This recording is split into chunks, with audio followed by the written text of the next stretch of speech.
Good morning, Bookstahuda. It is the 27th, and it is obviously early. I have not really spoken yet today, so that's why my voice sounds like this. Anyway, here are my top 10 books of 2017 rather quickly. I didn't read that much this year.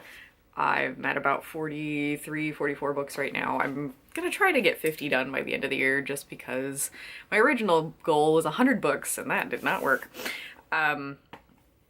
Because of my massive reading slump. So I've talked about this book a lot already on this channel this year, but this is the book that got me out of it, The Firestone by Tanya Huff. I used to read her a lot as a teenager, and it was a really great just kind of adventure read and got me out of a slump. It has LGBT themes, and I really loved it. I mean, not even just themes, like the main couple is a gay couple. Next on my list is Why I Write by George Orwell in this lovely little penguin edition. The best essay out of here is Politics and the English Language, which I have in its own little pamphlet. I actually ended up buying this essay and a couple others for my dad, and he read them this year, which was kind of cool. So yay. Basically, right now the world really needs George Orwell in it.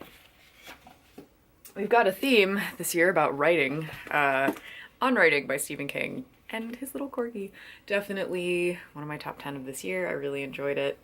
I read it really quickly, and look at what I did to the spine. Would you look at that? It's all curved, like the way my dad reads books.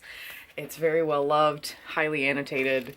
It's a great book. If you want to write fiction, or just at all, you just want to read something really good written, like essay style, read On Writing. It's really moving too.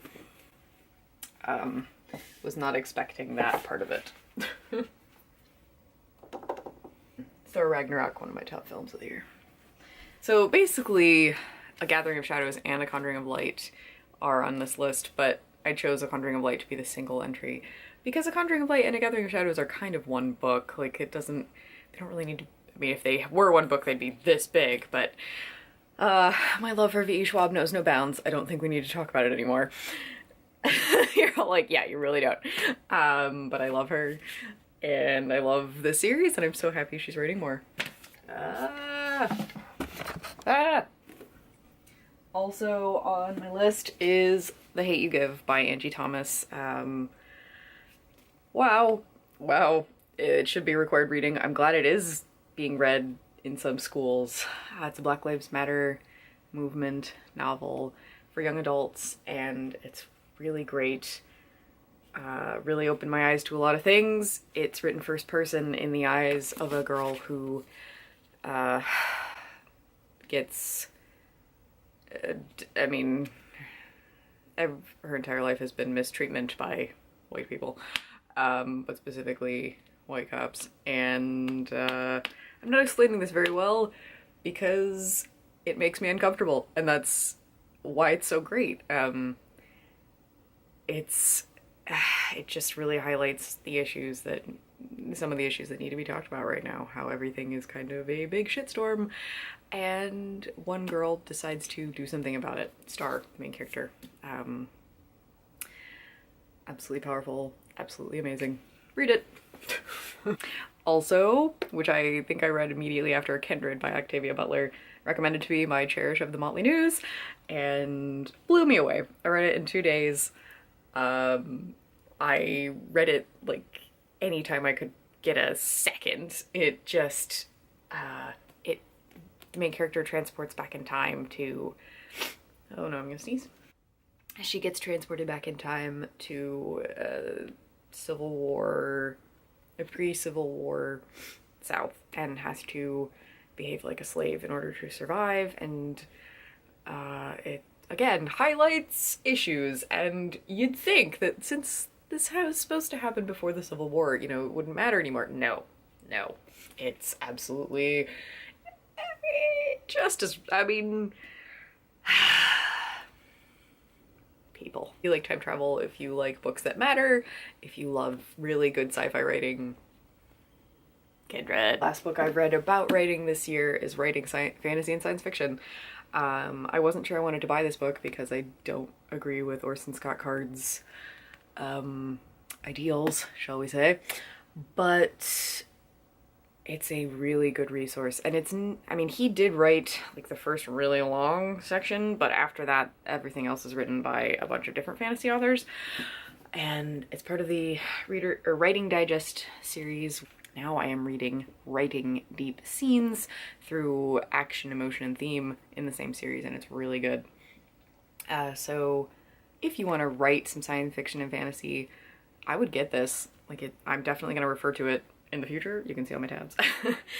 And it just made me think a lot about how my world needed to work in the novel that I'm writing. So not a 5-star read, but certainly one of the most useful books I read this year. This next book I have some misgivings about now, but when I read it, I was absolutely captivated by The Tiger's Daughter by Kay Arsenault Rivera. There's been some discussion, at least on Goodreads, about cultural appropriation. I really enjoyed it. It's a lesbian novel about two women who are trying to save their world and their cultures, and I really enjoyed reading it. It took me like 4 days to get through this monster, and I will admit I bought it because V. Schwab talked about it. He did the blurb on the back. But it's just a really beautiful story. Maybe the author can do better in the sequel, which I will read because I really liked the first one. Finally, this book I finished yesterday. It's called The Rose Garden by Susanna Kearsley. This is just a lovely book.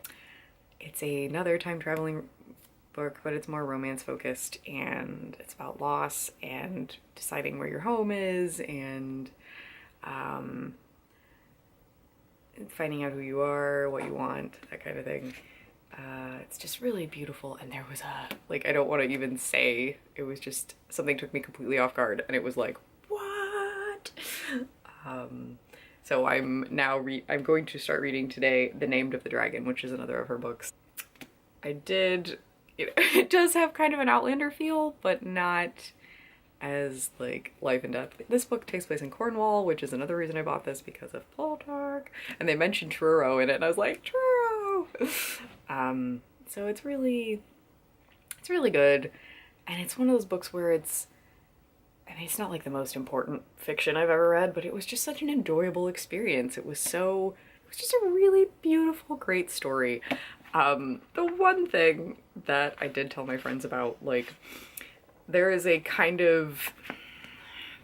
theme, guys, like, capital, all caps, theme of butterflies in this book. Like, it shows up a few times in the first chapter, a lot at the end, sometimes in the middle.